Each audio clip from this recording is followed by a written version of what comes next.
नमस्कार साथियों, YouTube channel Sanskrit education hub पर आपका हार्दिक स्वागत है। साथियों, इस चैनल पर आपको शिक्षक भर्ती से संबंधित सभी महत्वपूर्ण प्रश्न और मैटर आपको मिलेंगे और हस्तलिखित नोट्स भी आपको अध्ययन करवाया जाएगा। तो हम इसी क्रम में पढ़ रहे हैं संस्कृत की शिक्षण विधियाँ, जिसमें आज का अपना यह 11वां भाग है और इन विधियों के हम पढ़ रहे हैं महत्वपूर्ण प्रश्न। जो विधियाँ थी संस्कृत की वो तो हमने पहले पढ़ ली है। अब हम पढ़ रहे हैं उनके महत्वपूर्ण प्रश्नोत्तर। तो 10 वीडियो पहले अपलोड हो चुके हैं जिनमें 235 प्रश्न मैंने आपके समक्ष प्रस्तुत किए हैं और अपना टारगेट है कम से कम 500 प्रश्नों का। तो आज के इस वीडियो में आपको मिलेंगे 50 प्रश्न संस्कृत शिक्षण विधियों के।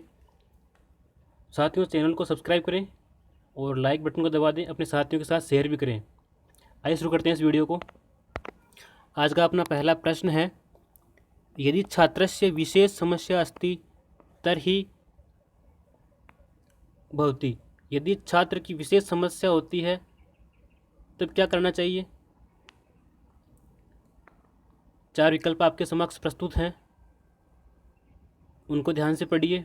फिर सही जवाब जो है आपका उसको कमेंट बॉक्स में टाइप कीजिए। यदि छात्रस्य विशेष समस्या अस्ति तर्हि किम भवति, तो इसका सही जवाब हो जाएगा तस्य सहयोगम करोति। यदि छात्र की कोई विशेष समस्या होती है तो क्या करना चाहिए? उसका सहयोग करना चाहिए। तो विकल्प नंबर 3 बिल्कुल सही हो जाएगा। अगला प्रश्न अपने है, प्राथमिक शिक्षा कुत्र मिलती। प्राथमिक शिक्षा कहाँ पर मिलती है? प्राथमिक यानी सबसे पहले शिक्षा अपने को कहाँ पर मिलती है? समाज मंडले, क्रीड़ा मंडले, प्राथमिक विद्यालय या गृहे। देखिए साथियों, सबसे जो पहले अपने को शिक्षा है वो मिलती है गृह में। अपने घर में सबसे पहले अपने को प्राथमिक शिक्षा मिलती है। विद्यालय में तो बाद में मिलती है, सबसे पहले घर में मिलती है और विद्यालय में बाद में मिलती है। तो इस बात का आप ध्यान रखें। अगला प्रश्न है, संस्कृत अध्यापकस्य मुख्यम कर्तव्यम भवति। संस्कृत के अध्यापक का मुख्य कर्तव्य क्या होना चाहिए या मुख्य कर्तव्य क्या होता है? 4 विकल्प दे रखे हैं, उनमें से सही जवाब बताइए क्या है। वीडियो को पॉज कर लीजिए, प्रश्न को आराम से पढ़िए। संस्कृत अध्यापक के मुख्य कर्तव्य हैं निम्न में से कौन से हैं? तो इसका सही जवाब हो जाएगा विकल्प नंबर 3, संस्कृतेन पाठनम। संस्कृत के द्वारा पढ़ाना, संस्कृत भाषा के माध्यम से पढ़ाना। यानी कि आप संस्कृत पढ़ा रहे हैं तो उसका भावार्थ या जो भी आपको समझाना है, जो वार्तालाप करना है, वो संस्कृत भाषा में ही आप करें, संस्कृत भाषा में ही पढ़ाएं। ये संस्कृत अध्यापक का मुख्य कर्तव्य होता है। अगला प्रश्न है, पठन कौशलस्य विधिरस्ति। पठन कौशल की विधि है। 4 विकल्प नीचे दे रखे हैं, उनमें से कौन सी विधि है पठन कौशल की, वो आपको बताना है। देखिए, अक्षर बोध विधि ये भी पठन कौशल की विधि है। ध्वनि साम्य विधि ये भी पठन कौशल की है। संगति विधि ये भी पठन कौशल की है। तो इसका मतलब है सर्वे, यानी कि जो सभी विधियां हैं ये सभी विधियां पठन कौशल की विधियां हैं। अगला प्रश्न है, भाषा प्रयोजनम अस्ति। भाषा का प्रयोजन है। भाषा का प्रयोजन क्या है? 4 विकल्प हैं, उनमें से आपको कमेंट में जवाब देना है। देखिए, पहला अपना विकल्प है भाव ग्रहणम, विज्ञान अभिवर्धनम, व्यवहार ज्ञानम संपादनम, उपरोक्त सर्वम। देखिए, भाषा का प्रयोजन उपरोक्त सर्वम, यानी कि ये सभी भाषा के प्रयोजन हैं। अगला प्रश्न है, पाठ्य योजना भवति। पाठ्य योजना होती है। पाठ्य योजना कैसी होती है? दैनंदिनी पाठ्य योजना, साप्ताहिक पाठ्य योजना, मासिक पाठ्य योजना या सर्वे। पाठ्य योजना कैसी होती है? दैनिक पाठ योजना होती है या फिर साप्ताहिक होती है, मासिक होती है या फिर सभी। साथियों सभी प्रकार के पाठ योजनाएं होती है, यानी कि विकल्प नंबर 4 इसका सही जवाब है। अगला प्रश्न है, विचार संप्रेषण से प्रभावी माध्यम है कै। विचार संप्रेषण का प्रभावी माध्यम कौन सा है? नीचे 4 विकल्प दे रखे हैं, उनमें से आपको चुनना है सही जवाब कौन सा है इस प्रश्न का। विचार संप्रेषण का प्रभावी माध्यम अभिव्यक्ति, शैली, कौशलम, भाषा। बताइए कौन सा है इनका सही जवाब। तो विकल्प नंबर 4 भाषा। विचार संप्रेषण का प्रभावी जो माध्यम है वो है भाषा। अगला प्रश्न है, आगमन विधो भवति। आगमन विधि है उदाहरणानि प्रस्तूय नियम बोधनम, नियमान प्रस्तूय उदाहरणैः स्पष्टीकरणम, पाठ्यपुस्तकेन व्याकरण नियमानां पाठनम, सर्वे अपि। आगमन विधि कौन सी है?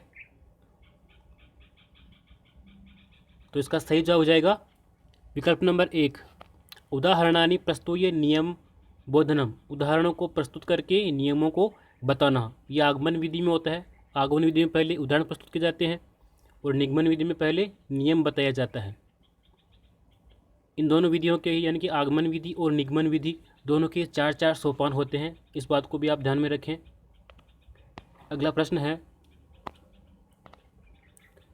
व्याकरणस्य पाठ योजनायां महत्वपूर्ण सोपान अस्ति। व्याकरण पाठ योजना में महत्वपूर्ण सोपान है। 4 विकल्प आपके समक्ष प्रस्तुत हैं। प्रस्तावना, प्रस्तुतिकरणम, सामान्यकरणम, नियमीकरणम। देखिए व्याकरण पाठ योजना जो है उसमें सबसे महत्वपूर्ण जो सोपान होता है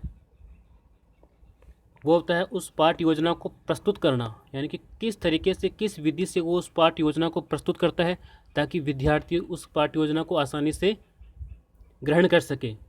तो सबसे बड़ा कौशल व्याकरण का जो है पाठ योजना का वो प्रस्तुतिकरण है, प्रस्तुत करने का तरीका है। अपना अगला प्रश्न आता है, व्याकरणस्य पाठ योजनायां महत्वपूर्ण सोपानम भवति। व्याकरण पाठ योजना में महत्वपूर्ण सोपान है, ये प्रश्न दोबारा रिपीट हो गया है, इसका वही आंसर है प्रस्तुतिकरणम। अगला अपना प्रश्न है, अव्याकृति इति कस्य शिक्षण विधि। अव्याकृति ये एक शिक्षण विधि का नाम है, ये किस शिक्षण की विधि है? व्याकरणस्य आख्या विकायाः रूपकस्य काव्यस्य। जो अव्याकृति विधि है वो किसकी शिक्षण विधि है? व्याकरण की है, रूपक यानी नाटक की है, आख्यायिका की है या फिर काव्य की है? तो इसका सही जवाब हो जाएगा व्याकरणस्य। अव्याकृत जो विधि है वो व्याकरण की शिक्षण विधि है। अपना अगला प्रश्न है,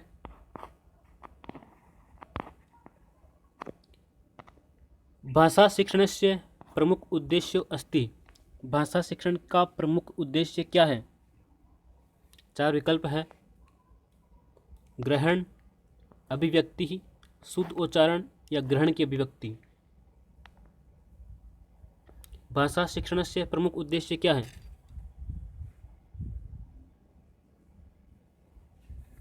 देखिए अगर यहाँ पे आता शिक्षक, अगर यहाँ पे शिक्षण की जगह शिक्षक आता तब तो इसका जवाब हो जाता शुद्ध उच्चारण, लेकिन यहाँ पे शिक्षक नहीं है, शिक्षक की जगह है शिक्षण, तो फिर इसका जवाब हो जाएगा ग्रहण अभिव्यक्ति। विकल्प नंबर 4 बिल्कुल सही है। भाषा शिक्षण से प्रमुख उद्देश्य अस्ति ग्रहण अभिव्यक्ति। अगला अपना प्रश्न है, अनुवाद शिक्षण से विधि अस्ति। अनुवाद शिक्षण की विधि कौन सी है? 4 विकल्प है, काव्य विधि, आगमन विधि, द्विभाषा विधि या नाट्य विधि। इनके जवाब आप कमेंट बॉक्स में लिख सकते हैं। देखिए, अनुवाद शिक्षण की विधि है वो है द्विभाषा विधि। विकल्प नंबर 3 इसका जवाब हो जाएगा। बढ़ते अपने अगले प्रश्न की ओर। अपना अगला प्रश्न है, शिक्षक दिवसे कस्य महापुरुषस्य स्मृतो पाल्यते। शिक्षक दिवस है कस्य महापुरुषस्य स्मृतो पाल्यते, यानी कि शिक्षक दिवस किस महापुरुष की स्मृति में मनाया जाता है, ये आपको बताना है। तो इस प्रश्न का जवाब तो आपको पता ही होगा, क्योंकि आप खुद शिक्षक बनने जा रहे हैं, तो कॉमन सी बात है, ये तो आपको पता होगा। तो इसका सही जवाब हो जाएगा विकल्प number 2, doctor Sarvepalli Radhakrishna. 2 number विकल्प बिल्कुल सही है। अपना अगला प्रश्न है, प्राथमिक स्तरे संस्कृत व्याकरण से सर्वोत्तम विधि वर्तते। प्राथमिक स्तर पर संस्कृत व्याकरण की सर्वोत्तम विधि कौन सी है, यह आपको बताना है। 4 विकल्प आपके समक्ष प्रस्तुत हैं। सूत्र विधि, आगमन विधि, अव्याकृत विधि या फिर निगमन विधि। देखिए, यहाँ पर पूछा है प्राथमिक स्तर पर संस्कृत व्याकरण की सर्वोत्तम विधि, तो वो हो जाएगी अपने निगमन विधि। निगमन विधि है वो प्राथमिक स्तर पर व्याकरण की सर्वोत्तम विधि है। और इसके अलावा एक है आगमन विधि। आगमन विधि है उच्च स्तर पर व्याकरण की सर्वोत्तम विधि। ये दोनों ही विधियाँ व्याकरण की सर्वोत्तम विधियाँ मानी जाती है। दोनों का समन्वय करके पढ़ाते हैं, तब व्याकरण अपने सफलता पर होती है। तो निगमन विधि जो है वो तो है प्राथमिक स्तर पर उपयोगी, और आगमन विधि है उच्च स्तर पर उपयोगी। अपना अगला प्रश्न है, सफल शिक्षाया आवश्यकम। सफल शिक्षाया आवश्यकम, सफल शिक्षा के लिए आवश्यक है प्रभावी अभिव्यक्ति, धनम, भाषा ज्ञानम, शारीरिक सौंदर्यम।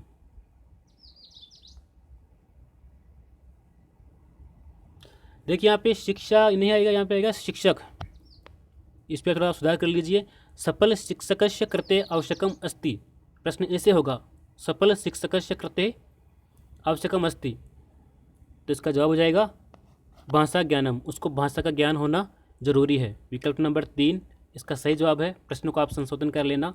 सफल शिक्षकस्य कृते आवश्यकम अस्ति, प्रश्न ऐसे होगा, उसका जवाब होगा विकल्प नंबर 3 भाषा ज्ञानम। एक सफल शिक्षक होने के लिए उसको भाषा का ज्ञान होना अति आवश्यक है। अपना अगला प्रश्न है, अहम अन्वेष्यामि इति कस्य अर्थो अस्ति। अहम अन्वेष्यामि यानी कि मैंने खोज लिया है, यह किस विधि का अर्थ है।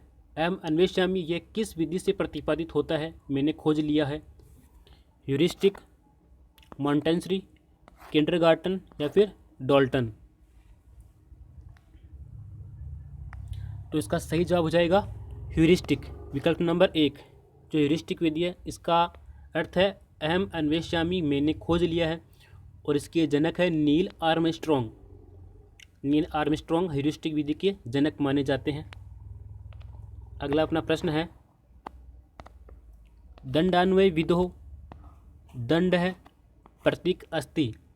दंडान्वयन विधि में दंड है किसका प्रतीक है, यह आपको बताना है। 4 विकल्प आपके समक्ष प्रस्तुत हैं। पहला है पदस्य, लंगुडस्य है, वाक्यस्य है, अनुशासनस्य है। जो दंडान्वयन विधि है उसमें दंड किसका प्रतीक है, इसका सही जवाब हो जाएगा वाक्यस्य। विकल्प नंबर 3 बिल्कुल सही है। ये प्रश्न कई बार परीक्षाओं में पूछा गया है, इसको आप ध्यान में रखें। इसकी पूरी संभावना है पुनः भी ये पूछ सकते हैं। अपना अगला प्रश्न आता है, निगमन विधो सूत्र नास्ति। निगमन विधि का सूत्र नहीं है। नीचे 4 विकल्प दे रखे हैं, उनमें से आपको बताना है कि निगमन विधि का सूत्र कौन सा नहीं है। विकल्प को आप ध्यान से पढ़िए, कमेंट बॉक्स में आंसर दीजिए, और वीडियो पसंद आए तो अपने साथियों के साथ इसको शेयर भी कीजिए और चैनल को सब्सक्राइब कीजिए। तो इसका जवाब हो जाएगा विकल्प नंबर 3 प्रत्यक्षात प्रमाणम प्रति। ये निगमन विधि का सूत्र नहीं है, ये सूत्र है आगमन विधि का। अपना अगला प्रश्न है, बलाघातः इति कदा प्रयुक्तो दृश्यते। बलाघातः इति कदा प्रयुक्तो दृश्यते। बलाघात इसका प्रयोग कब दिखाई देता है, या इसका प्रयोग हम कब करते हैं बलाघात का। बलाघात का मतलब होता है अभिव्यक्ति करते समय स्वर और उचित लय के अनुसार बोलना, उसको बलाघात कहा जाता है। 4 विकल्प आपके समक्ष प्रस्तुत है, उनमें से आपको सही विकल्प को चुनना है। बलाघात इति कदा प्रयुक्तो दृश्यते, इसका सही जवाब हो जाएगा मौखिक अभिव्यक्त्याम। मौखिक अभिव्यक्ति करते समय अपने को बलाघात का प्रयोग करना चाहिए। इससे संप्रेषण कौशल अच्छा होता है, दृढ़ होता है, और जो सुनने वाला श्रोता है वो सही अर्थ को और आसानी से अर्थ को ग्रहण कर लेता है बलाघात के माध्यम से। तो उसका विकल्प नंबर 2 बिल्कुल सही हो जाएगा। बढ़ते अपने अगले प्रश्न की ओर। अपना अगला प्रश्न है, प्रवाह कौशल प्रश्न विषये सत्य न अस्ति। प्रवाह कौशल प्रश्न विषये सत्यम न अस्ति। प्रवाह कौशल प्रश्न के विषय में कौन सा सही नहीं है, ये आपको बताना है। 4 विकल्प आपके समक्ष प्रस्तुत हैं, इनको पढ़िए ध्यान से, अर्थ समझिए और फिर विकल्प सही सुनिए। प्रवाह कौशल प्रश्न विषय सत्य नहीं है, प्रवाह कौशल के विषय में कौन सा सही नहीं है। देखिए इसका जवाब हो जाएगा विकल्प नंबर 3, अंतिम प्रश्न समस्यात्मक। ये प्रवाह कौशल में नहीं आता है, ये आता है अपने प्रस्तावना कौशल में। जो प्रस्तावना कौशल होता है उसमें अंतिम प्रश्न होता है समस्यात्मक। तो ये विकल्प नंबर 3 इसका सही जवाब हो जाएगा। अपना अगला प्रश्न है, गद्य पाठ योजनायां प्रमुख पाठ्य बिंदु अस्ति। गद्य पाठ योजना में प्रमुख पाठ्य बिंदु है, कौन सा है वो आपको बताना है। गद्य की जो पाठ योजना होती है उसमें सबसे महत्वपूर्ण बिंदु किसको माना जाता है। 4 विकल्प हैं, आदर्श वाचन, अनुकरण वाचन, अशुद्धि संशोधन या साक्षात अनुवाद विधि। तो इसका सही जवाब हो जाएगा विकल्प नंबर 3, अशुद्धि संशोधन। ये गद्य पाठ योजना का एक महत्वपूर्ण प्रमुख पाठ्य बिंदु है। बढ़ते अपने अगले प्रश्न की ओर। मैं आपसे पुनः कह रहा हूँ कि यदि आपने इस चैनल को सब्सक्राइब नहीं किया है तो इसको सब्सक्राइब करके रखें, क्योंकि इसके ऊपर महत्वपूर्ण शिक्षण वीडियो का जो सीरीज है वो चल रही है। इसमें 500 प्रश्नों का समावेश मैंने किया है, वो अत्यंत ही महत्वपूर्ण है और परीक्षा में उनसे लगभग प्रश्न आता ही है, हर बार प्रश्न उसमें से आता है। तो इसी क्रम में अपना अगला प्रश्न में आपके समक्ष प्रस्तुत है, अध्यापने अत्यंत उपयुक्त उपकरणम भवति। यानी कि अध्यापन में अत्यंत उपयुक्त उपकरण कौन सा है, ये आपको बताना है, जो प्रत्येक कक्षा में आसानी से उपलब्ध भी हो जाता है। 4 विकल्प आपके समक्ष प्रस्तुत हैं। अध्यापन में यानी कि पढ़ाने में सबसे अधिक उपयुक्त उपकरण कौन सा होता है। तो इसका सही जवाब हो जाएगा विकल्प नंबर 1, श्याम फलकम। श्याम फलकम यानी कि ब्लैक बोर्ड। ब्लैक बोर्ड को श्याम फलकम कहते हैं। तो ये विकल्प नंबर 1 इसका बिल्कुल सही हो जाएगा। अपना अगला प्रश्न है, संस्कृत भाषा शिक्षणस्य उत्तम विधि का। संस्कृत भाषा शिक्षणस्य उत्तम विधि का, ये आपको बतानी है। 4 विकल्प हैं, आगमन विधि, निगमन विधि, प्रत्यक्ष विधि, अनुवाद विधि। देखिए संस्कृत भाषा शिक्षण की जो उत्तम विधि है वो है प्रत्यक्ष विधि। विकल्प नंबर 3 इसका सही हो जाएगा। प्रत्यक्ष विधि वैसे मूल रूप से अंग्रेजी भाषा से ग्रहण की गई है, इस बात का भी आप ध्यान रखिए। प्रश्न पूछ सकते हैं कि प्रत्यक्ष विधि है वो मूल रूप से किस भाषा से ली गई है। तो ये अंग्रेजी यानी कि आंग्ल भाषा से ग्रहण की गई है प्रत्यक्ष विधि। इसमें होता क्या है कि जो भाषा हम पढ़ाते हैं उसको उसी माध्यम से पढ़ाना चाहिए। यानी कि जैसे हम संस्कृत पढ़ा रहे हैं तो उसका कक्षा में जो वातावरण है वो संस्कृत का ही होना चाहिए। पद्यों का भावार्थ वापस संस्कृत में ही उनको समझाना चाहिए अन्वय के माध्यम से। ये होती है प्रत्यक्ष विधि। अपना अगला प्रश्न है, संस्कृत शिक्षणमस्य उद्देश्यम अस्ति। संस्कृत शिक्षण का उद्देश्य क्या है, ये बताना है आपको।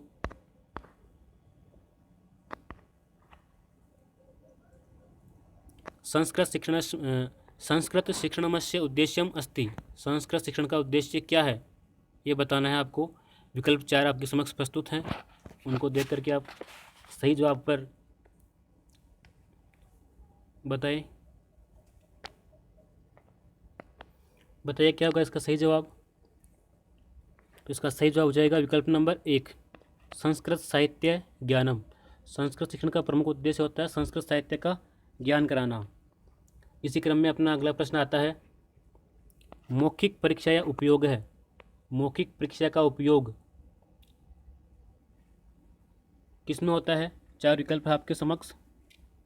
मौखिक परीक्षा का उपयोग होता है, पहला विकल्प है मानसिक शक्ति परीक्षणम, दूसरा विकल्प है सामाजिक शक्ति परीक्षणम, तीसरा है भाव प्रकाशन शक्ति परीक्षणम और चौथा है को अपी न। तो देखिए, मौखिक परीक्षा जो होती है उसका उपयोग होता है अपने भावों को दूसरों के समक्ष प्रकाशित करने में।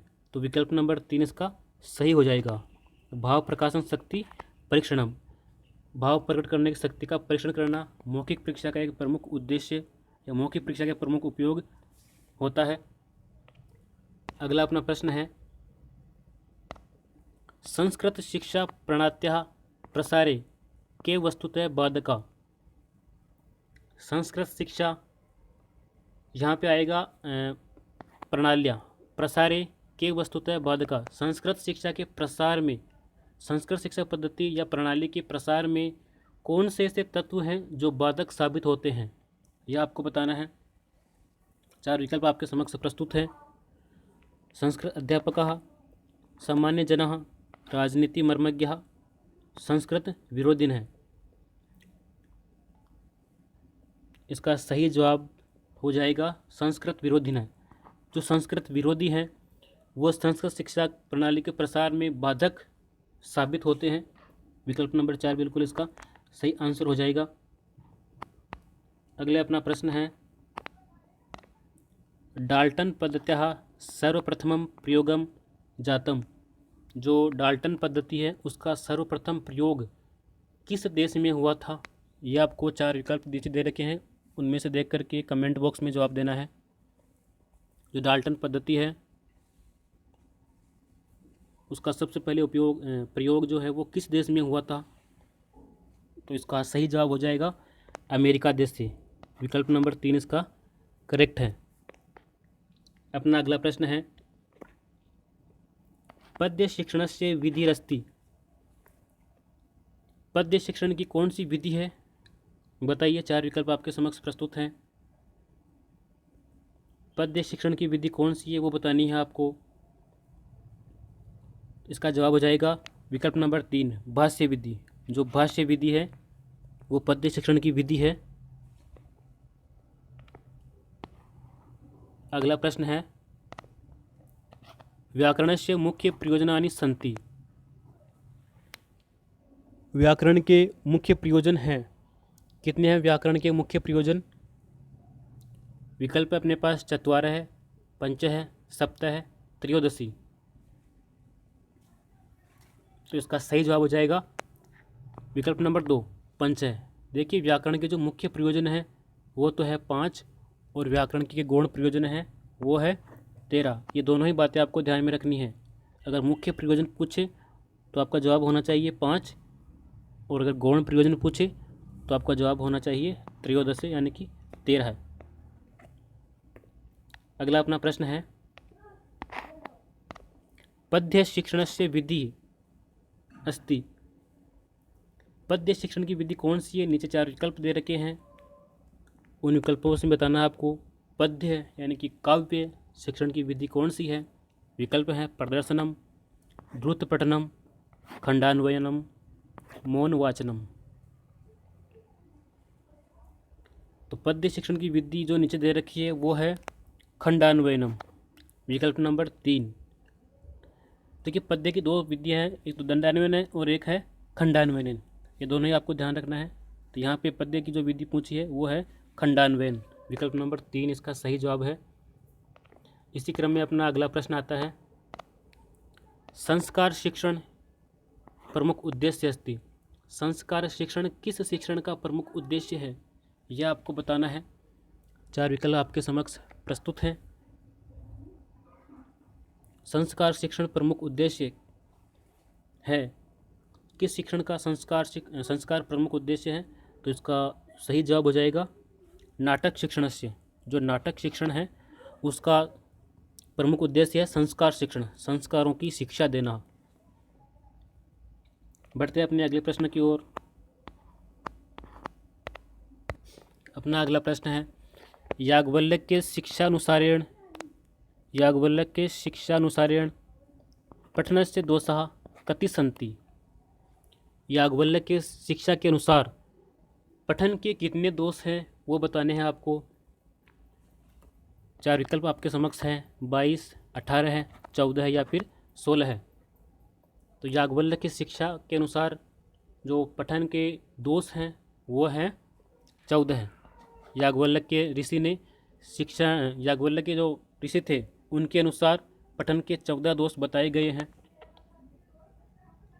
अपना अगला प्रश्न है, अभिक्रमित अनुदेशन अभिक्रमित शिक्षणम भवति। अभिक्रमित शिक्षण होता है। 4 विकल्प हैं, एका पाठ योजना, एका विधि, एकम सहयोग परसम, एका शिक्षण कला। तो इन 4 विकल्पों में छांट कर क्या बताना है। अभिक्रमित शिक्षण भवति, तो इसका सही जवाब हो जाएगा एका शिक्षण कला। अभिक्रमित शिक्षण जो है वो एक कला है, एक शिक्षण की कला है। अपना अगला प्रश्न है, अध्यापकस्य व्यवहारे छात्रेण सह कीदृश भवितव्य। एक अध्यापक का व्यवहार छात्रों के साथ कैसा होना चाहिए, ये आपको बताना है। कठोरतापूर्ण, स्नेहपूर्ण, विनम्रतापूर्ण या शुष्कतापूर्ण। तो एक अध्यापक का जो व्यवहार है वो छात्रों के साथ होना चाहिए स्नेहपूर्ण। विकल्प नंबर 2 इसका सही जवाब हो जाएगा। अपना अगला प्रश्न है, ब्लूम महोदय अनुसारेण शिक्षाया कति उद्देश्याः भवन्ति। ब्लूम महोदय के अनुसार शिक्षा के कितने उद्देश्य होते हैं ये बताना है आपको। ब्लूम के अनुसार शिक्षा के कितने उद्देश्य होते हैं, तो इसका सही जवाब हो जाएगा विकल्प नंबर 3। ब्लूम ने शिक्षा के 3 उद्देश्य बताए थे। इसमें पहला है ज्ञानात्मक, दूसरा है भावात्मक और तीसरा है अपने क्रियात्मक। ये 3 उद्देश्य ब्लूम ने बताए थे। कौन कौन से? ज्ञानात्मक, भावात्मक और क्रियात्मक। अगला प्रश्न है, बेसिक शिक्षा या संस्थापक है कै। जो बेसिक शिक्षा है उसके संस्थापक किनको माना जाता है ये बताना है। तो जो बेसिक शिक्षा है वो दी थी महात्मा गांधी ने। विकल्प नंबर 1 इसका बिल्कुल सही जवाब है। अपना अगला प्रश्न है, शिक्षणम इति शब्दे का धातु। शिक्षण इस शब्द में कौन सा धातु है? 4 विकल्पों में से छांट करके आपको सही जवाब चुनना है। तो इसका सही जवाब हो जाएगा विकल्प नंबर 3 6। जो शिक्षण पद है इसमें धातु है 6। इस बात को भी आप ध्यान में रखें। अपना अगला प्रश्न है, डाल्टन पद्धत्याः सर्वप्रथमं प्रयोगं जातम। जो डाल्टन शिक्षा की पद्धति है वो सबसे पहले उसका प्रयोग किस देश में हुआ था ये आपको बताना है। डाल्टन शिक्षा पद्धति का प्रयोग सबसे पहले किस देश में हुआ था? 4 विकल्प आपके समक्ष प्रस्तुत हैं, उनमें से आपको बताना है। देखिए, डाल्टन शिक्षा पद्धति जो है उसका सबसे पहले प्रयोग हुआ था अमेरिका में। कहाँ पर हुआ था? अमेरिका में डाल्टन शिक्षा पद्धति का सबसे पहले प्रयोग हुआ था। अपना अगला प्रश्न है, लिखित अभिव्यक्ति है उद्देश्यस्य पूर्ति भवति। लिखित अभिव्यक्ति में उद्देश्यों की पूर्ति होती है। लिखित अभिव्यक्ति में उद्देश्यों की पूर्ति होती है। 4 विकल्प हैं। सूक्तिनां शास्त्रस्य, संस्कृते वार्तालापे, श्लोक कंठस्थीकरणे या सर्वे। जो लिखित अभिव्यक्ति अपनी होती है उसमें किस उद्देश्य की पूर्ति होती है वो बताना आपको। तो इसका सही जवाब हो जाएगा विकल्प नंबर 1, सूक्तिनाम शास्त्रस्य। विकल्प नंबर 1 इसका सही जवाब हो जाएगा। अपना अगला प्रश्न है, पर्यावरणीय शिक्षाया श्रेष्ठतम साधनम अस्ति। पर्यावरण शिक्षा का सबसे श्रेष्ठतम साधन कौन सा है ये बताना है आपको। अगर बच्चों को पर्यावरण की शिक्षा देनी हो तो आप किस युक्ति को चुनेंगे सबसे पहले। 4 विकल्प प्रस्तुत है आपके समक्ष। तो इस प्रश्न का सही जवाब हो जाएगा विकल्प नंबर 1, भ्रमणम। पर्यावरण शिक्षा अगर देनी है तो उसका सर्वश्रेष्ठ साधन हो जाएगा भ्रमणम, क्योंकि प्रत्यक्ष ज्ञान जो होता है वो स्थायी होता है। अगला प्रश्न है, योजना पद्धति व्यवहारिक रूपम प्रदानस्य श्रेयो अस्ति। जो योजना विधि है उसका व्यवहारिक रूप से प्रयोग करने का श्रेय किस मनोवैज्ञानिक है यह बताना आपको। योजना विधि को व्यवहारिक रूप प्रदान करने का श्रेय किस वैज्ञानिक को है। 4 विकल्प नीचे प्रस्तुत है, उनमें से चुनकर के बताना है। तो योजना विधि जो है उसको व्यवहारिक रूप दिया था किलपैट्रिक ने। विकल्प नंबर 3 इसका सही जवाब है, किलपैट्रिक। अपना अगला प्रश्न है, भारतीय विद्यालयेषु सर्वप्रचलित विधिरस्ति। भारतीय विद्यालयों में सबसे अधिक प्रचलित विधि कौन सी है। ये महत्वपूर्ण प्रश्न है साथियों। बताइए, भारतीय विद्यालयों में कौन सी ऐसी विधि है जो सबसे अधिक प्रसिद्ध है, सबसे अधिक प्रचलित है, सबसे अधिक प्रयोग में लाई जाती है। तो इसका सही जवाब हो जाएगा विकल्प नंबर 4, व्याख्यान विधि। विकल्प नंबर 4 इसका सही जवाब है, व्याख्यान विधि। व्याख्यान विधि का भारतीय विद्यालय में सबसे अधिक प्रयोग है। अगला अपना प्रश्न है, वर्धा शिक्षा योजना केन प्रतिपादित है। जो वर्धा शिक्षा योजना है वो किनके द्वारा प्रतिपादित की गई है। वर्धा शिक्षा योजना जो है वो महात्मा गांधी जी के द्वारा प्रतिपादित की गई है। विकल्प नंबर 1 इसका सही जवाब है। अपना अगला प्रश्न है, श्यामफलक अभियानस्य उद्देश्यम अस्ति। श्यामफलक अभियानस्य उद्देश्यम अस्ति।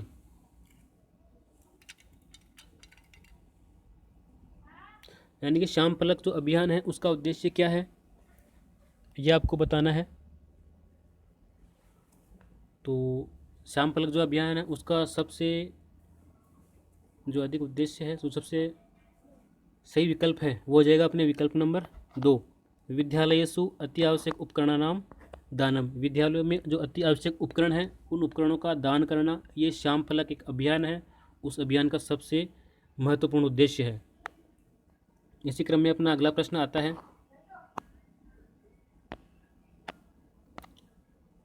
प्रशिक्षणस्य उद्देश्यम अस्ति।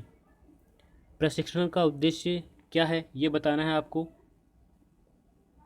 चार विकल्प आपके समक्ष प्रस्तुत हैं। शिक्षा या प्रोन्नति, राष्ट्र सेवा, आजीविकोपलब्धि, शिक्षण कौशल विकास है। देखिए, प्रशिक्षण का उद्देश्य है शिक्षण कौशल का विकास करना। विकल्प नंबर 4, विकल्प नंबर 4 इसका बिल्कुल सही जवाब है। अगला अपना प्रश्न है, राष्ट्र शिक्षा नीतो प्रधानम। राष्ट्रीय शिक्षा नीति में किसकी प्रधानता है यह आपको बताना है। 4 विकल्प हैं, उनमें से सोच करके, चिंतन करके, मनन करके आपको सही जवाब देना है। राष्ट्रीय शिक्षा नीति प्रधानता, राष्ट्रीय शिक्षा नीति में किसकी प्रधानता है। तो इसका सही जवाब हो जाएगा विकल्प नंबर 4, सैद्धांतिक शिक्षा की प्रधानता। राष्ट्रीय शिक्षा में सैद्धांतिक शिक्षा की प्रधानता बताई गई है। अगला अपना प्रश्न आता है, श्यामफलकम शिक्षणे प्रमुख सहायिका सामग्री अस्ति। श्यामफल शिक्षण में प्रमुख सहायक सामग्री कौन सी है? श्यामफलक शिक्षणे प्रमुख सहायक सामग्री कैसी है? विकल्प नंबर 3 इसका सही जवाब हो जाएगा सारल्यन उपलब्धते। सारल्यन उपलब्धते, सरलता से उपलब्ध हो जाती है। श्यामफलक अपने को सरलता से उपलब्ध हो जाता है, ये प्रमुख सहायक सामग्री है। अगला प्रश्न है व्याकरणात्मक प्रश्नानि भवन्ति। जो व्याकरणात्मक प्रश्न हैं वो होते हैं। 4 विकल्प हैं, उनमें से बताने हैं किस प्रकार के प्रश्नों में व्याकरणात्मक प्रश्न पूछे जाते हैं। तो इस प्रश्न का सही जवाब हो जाएगा दंडान्वयन विधो। विकल्प नंबर 1 इसका सही जवाब है दंडान्वयन विधो। इस विधि में व्याकरणात्मक प्रश्न पूछे जाते हैं। और एक विधि अपने खंडान्वयन विधि, इस विधि में साहित्यिक प्रश्न पूछे जाते हैं। दोनों ही व्याकरण की महत्वपूर्ण विधियाँ हैं, दंडान्वयन विधि और खंडान्वयन विधि। दंडान्वयन में व्याकरणिक प्रश्न होते हैं और खंडान्वयन जो होते हैं इसमें साहित्यिक प्रश्न पूछे जाते हैं। अगला अपना प्रश्न है काव्य शिक्षणे रसानुभूति कस्मिन् सोपाने भवति। काव्य शिक्षण में रस की अनुभूति किस सोपान में होती है, ये बताना है आपको। 4 विकल्प आपके समक्ष प्रस्तुत हैं। तो इसका सही जवाब हो जाएगा विकल्प नंबर 3 सस्वर वाचने। जो काव्य शिक्षण है उसमें रस की अनुभूति सस्वर यानी कि स्वर के साथ जब हम उसका वाचन करते हैं तभी उस काव्य में निहित रस का हम अनुभव कर पाते हैं। अगला अपना प्रश्न आता है पठन कौशलस्य उद्देश्यम अस्ति। पठन कौशल का उद्देश्य क्या है? पठन कौशल का उद्देश्य क्या है ये बताना है आपको। 4 विकल्प हैं, उनमें से छांट करके बताना है। ये प्रश्न भी अति महत्वपूर्ण है आपके लिए। और इसी प्रश्न के साथ आपके आज के जो 50 प्रश्न हैं वो लगभग समाप्त होते हैं। तो पठन कौशल का जो उद्देश्य है वो है पठित्वार्थ ग्रहणम, पढ़ कर के अर्थ ग्रहण करना। ये पठन कौशल का एक प्रमुख उद्देश्य है। साथ ही इसी प्रकार के अगर आप प्रश्न चाहते हैं तो इस चैनल को सब्सक्राइब करके रखें, अपने साथियों के साथ वीडियो को शेयर करें। धन्यवाद।